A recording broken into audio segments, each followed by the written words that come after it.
Hello students, good morning. हम लोग class 10th में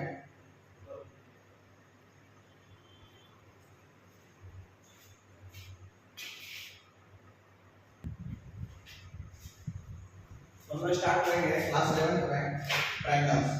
आज का टॉपिक हम लोग क्या है? ट्रायंगल्स। और किसका पार्ट 1 है? ट्रायंगल्स का पार्ट 1 होता है। ठीक है, तो हम लोग पार्ट 1, पार्ट 2, पार्ट 3 इस फॉर्म में पढ़ेंगे ट्रायंगल्स का।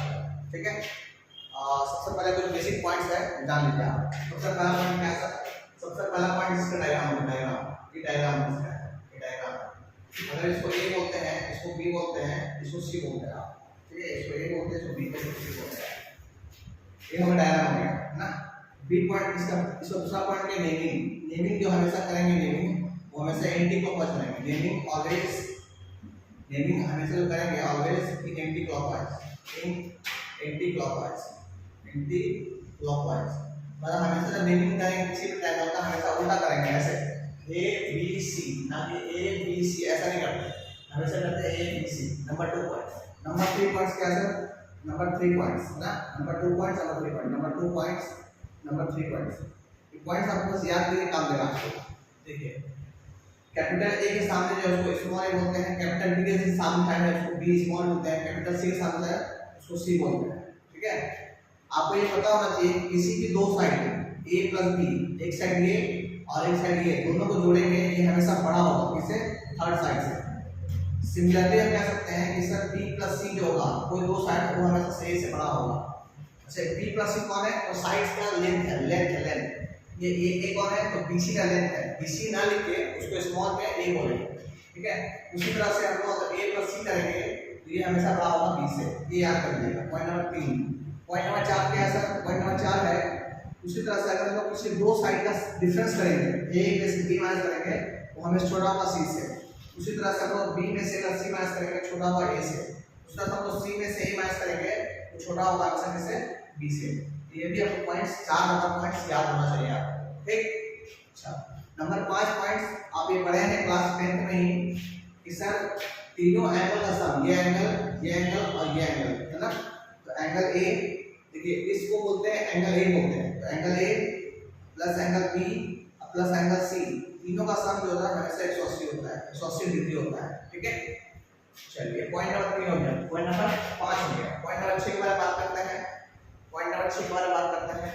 पॉइंट नंबर 6 क्या है सर? पॉइंट नंबर 6 क्या है कि आप लोग एक पढ़े होंगे राइट एंगल ट्रायंगल, ये पढ़े होंगे। This is triangle of right angle triangle. क्यों? ये 90 डिग्री है। 90 के सामने जो होता है उसको बोलते हैं कैपिटल एच। अगर एंगल यहां पे थीटा है, अगर एंगल यहां पे थीटा है, थीटा के सामने जो होगा उसको बोलते हैं पी, और जो बच गया उसको बोलते हैं पी, बी बोलते हैं। ठीक है, हम लोग पता है पाइथागोरस थ्योरम, इस p स्क्वायर प्लस का p स्क्वायर ये जो होता है वो हमेशा h स्क्वायर के बराबर होता है। पढ़े पाइथागोरस थ्योरम? हमें काम करते हैं इस पूरे को डिवाइड करते हैं h स्क्वायर से, डिवाइड करते हैं किससे? h स्क्वायर से। तो ये बन जाएगा p by h, p square by h square plus ये बन जाएगा p square by h square, और ये बन जाएगा equal to h square by h square. ये बन गया h square by h square. ठीक, अच्छा p upon sin, p upon h, ये अपॉन h sin होता है। क्या होता है? sin।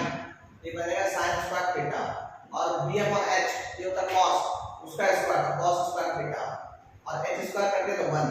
यहां से पॉइंट नंबर 6 क्या निकल आया? sin square plus cos square क्या होता है? 1 होता है। Point number 6। उसी तरह से पॉइंट नंबर 7 को भी याद होना चाहिए।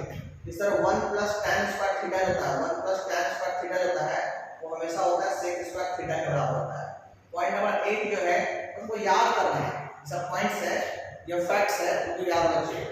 दूसरा 1 प्लस cot स्क्वायर थीटा होता है वो हमेशा होता है, वो हमेशा का cosec होता है, cosec स्क्वायर थीटा के बराबर होता है। ये पॉइंट नंबर 8 हो गया आपका।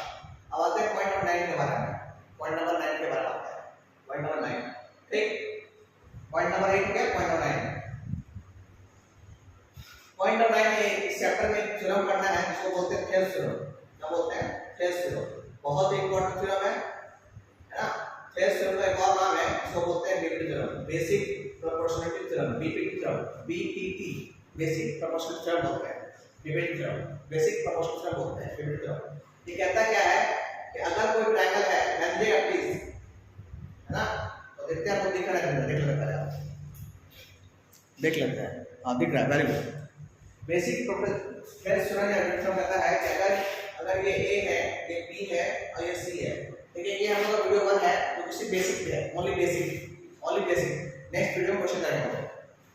कहता है कि किसी भी ट्रायंगल में अगर एक साइड और दो साइड, अगर दोनों साइड पर एक लाइन पास करे, क्या बोले, किसी भी ट्रायंगल में एक लाइन ऐसा पास करेंगे तो थर्ड साइड बराबर, थर्ड साइड पैरेलल है ना। ये मान लीजिए एल है, मान लीजिए आपका ये मान लेते हैं कि पी है, ये तरफ क्यू है ना।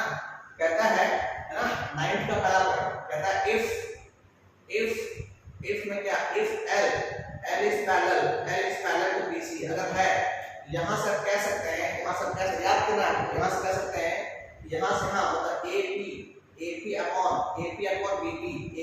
BP जो होगा वो बराबर होगा किसके, यहाँ से हाँ this is AQ upon QC के बराबर होगा। पहला चीज फर्स्ट पॉइंट है ना, 9 का ये फर्स्ट पॉइंट, 9 का सेकंड पॉइंट ये भी होता है यहाँ से, अगर यहाँ से ऐसे लिए, अब यहाँ से ले लिया है ना, ऐसे ले यहाँ से AP ले लिए, याद करना है, यहाँ से हम AP लेते हैं, ऊपर से यहाँ से AP लेते हैं, यहाँ से बड़ा ले सकते हैं, बड़ा कितना होगा सर, बड़ा हो गया।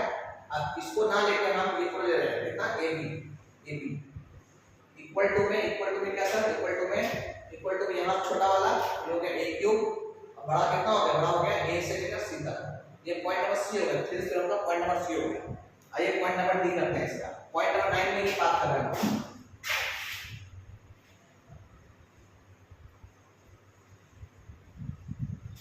आइए पॉइंट नंबर 9 बात करते हैं, इसका पॉइंट नंबर 9 का C पॉइंट डालते हैं, C नंबर में नीचे वाला छोटा है, नीचे वाला मतलब हम लिख सकते हैं ऐसा, अगर पैरेलल लिख सकते हैं BP अपॉन में ऊपर से थोड़ा बड़ा कौन है, ऊपर बड़ा है अपॉन में AB, ये बराबर हमेशा होगा छोटा कौन QC अपॉन में कैसे AC। ये तीनों point number A, point number B, point number C, ये तीनों का होता है पैरेलल थ्योरम से, ठीक है। और 10th नंबर जो है इसको बोलते हैं कन्वर्ज, क्या बोलते हैं, कन्वर्ज ऑफ थेल्स थ्योरम और बीपीटी थ्योरम, ये भी याद रखिएगा, थेल्स थ्योरम और कन्वर्ज ऑफ बीपीटी थ्योरम।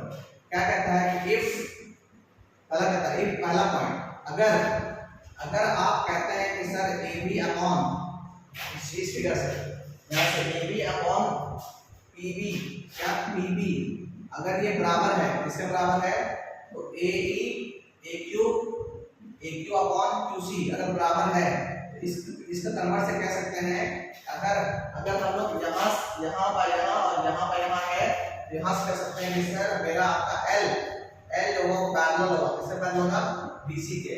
अच्छा इसी को हम कैसे लिखते हैं, L को मान सकते हैं क्या, PQ मान सकते हैं, तो PQ इज पैरेलल टू किसके, BC। आप इसको ऐसे कर सकते हैं। नंबर इसका A, इसका नंबर B पॉइंट्स क्या है सर, अगर B पॉइंट्स में अगर इफ में क्या सर, इफ में अगर हम लोग कहते हैं कि सर क्या कहते हैं कि AP अपॉन AB अगर बराबर है इसके AQ, इसको बोलते हैं कन्वर्ट ऑफ बीपीटी थ्योरम या Thales theorem. AQ upon AC अगर बराबर है ना, थेल्स थ्योरम कह सकते हैं कि sir L is parallel to BC, याद रखिएगा। L को हम लोग क्या कह सकते हैं, PQ भी कह सकते हैं, PQ पैरेलल टू BC, ये हो गया। और एक लास्ट पॉइंट, इसको हम लोग बोलते हैं पॉइंट नंबर D, इसको बोलते हैं पॉइंट नंबर D, C बोलते हैं, C पॉइंट नंबर C, क्या ना point number C।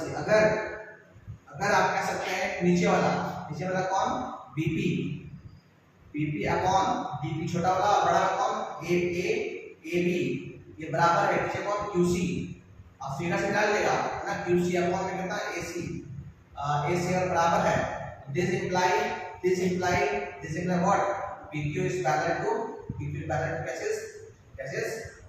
Q is parallel to BC।